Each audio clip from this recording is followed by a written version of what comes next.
Welcome back to Deepak's Daily Reading. We're continuing to talk about Ready, Aim, Fire, $0 to $100 million in no time flat. So we're going to continue talking now about business negotiations and partnerships. So on negotiating, there's two useful responses that Michael Masterson, I forget the name of the author, talks about in terms of the best business negotiator he's seen who's actually incredibly fair.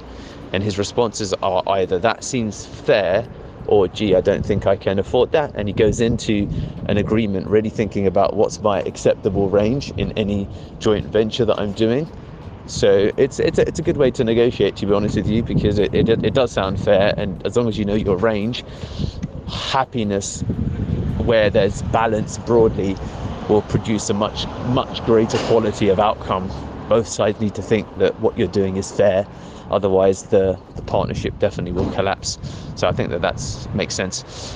And in line with that, when a deal goes bad for one person, it also goes bad for the other one. So as soon as someone feels that this deal isn't fair anymore, you can be pretty sure that that deal at some point will collapse, or there'll be growing resentment or otherwise. So that's something that needs to be addressed. And I think that on that note is, if there's ever that feeling, it is the responsibility of the person who is feeling like the deal might be bad.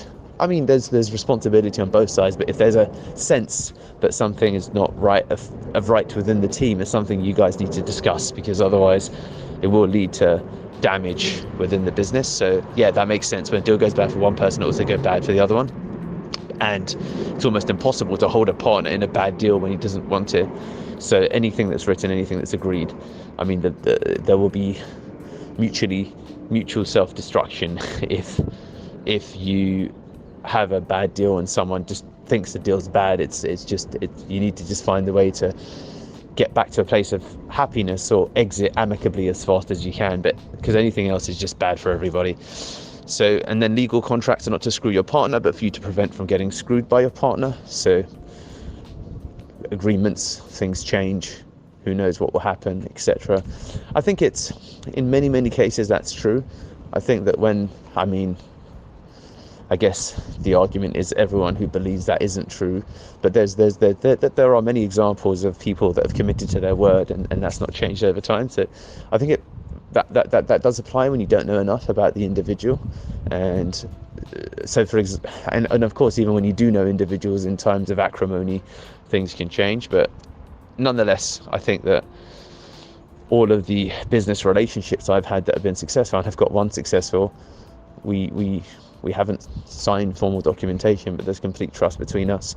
And then the others that I have had, the other one that was unsuccessful, but it was fine, we were happy about it, was Nick and I, and we remained friends. And again, it was a handshake agreement and just a chat, and that was fine.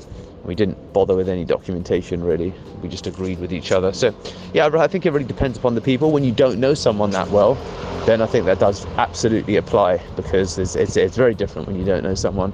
So I think that makes sense. Situations change over time. Partners do as well. So fairness shifts accordingly. So this one's really interesting. At the time that you made an agreement, you make it based upon the information you have at that time, assuming there's integrity between people. But you always need to assume that's the case, because if you don't think there's integrity, then why would you be in a deal with someone anyway? So we assume that's a given, but then situations can change. So a simple example being, if someone says, cool, we'll do 50-50, let's say one commits time, the other one commits money, or one commits resources, the other one commits time. There's different structures, but then the situation changes, family illness or outside financial pressure, then it does mean that the agreement may well change also, and the needs of the business might change also, and the needs of the business might not be in line with that person's skill level. So there are different situations that can give cause for things to change, and I think that does make sense, and that's just things that you need to discuss with people.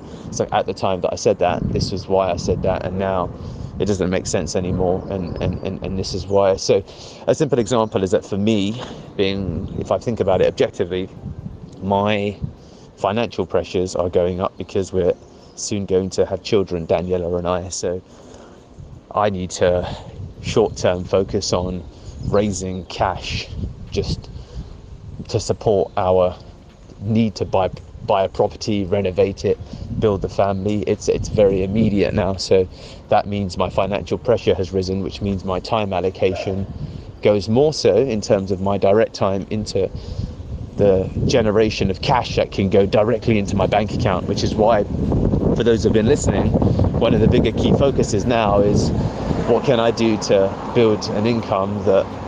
So I want to build a coaching business as well. So if anyone's listening and they feel that they want to be the guinea pig and get coaching services from me, then fantastic. But I want to build an online coaching business doing, let's say, 10 to 100k a month, and it should be very feasible. There's enough that I've done as a business owner objectively that's at least enough for particular niches or otherwise. Apologies for the background noise, but yeah, I think that just thinking out loud about that, there's lots of thoughts I have about that, as you can hear. So yeah, that's where I'm at.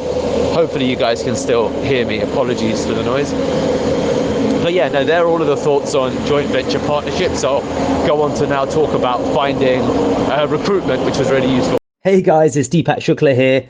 I am huge on listening to books on Audible. So if you're interested in getting all of the insights as I discover them through the course of all the books I read, please do comment, like, and of course subscribe so that you get notified every time we release a video. Thank you so much, and I hope to hear from you soon.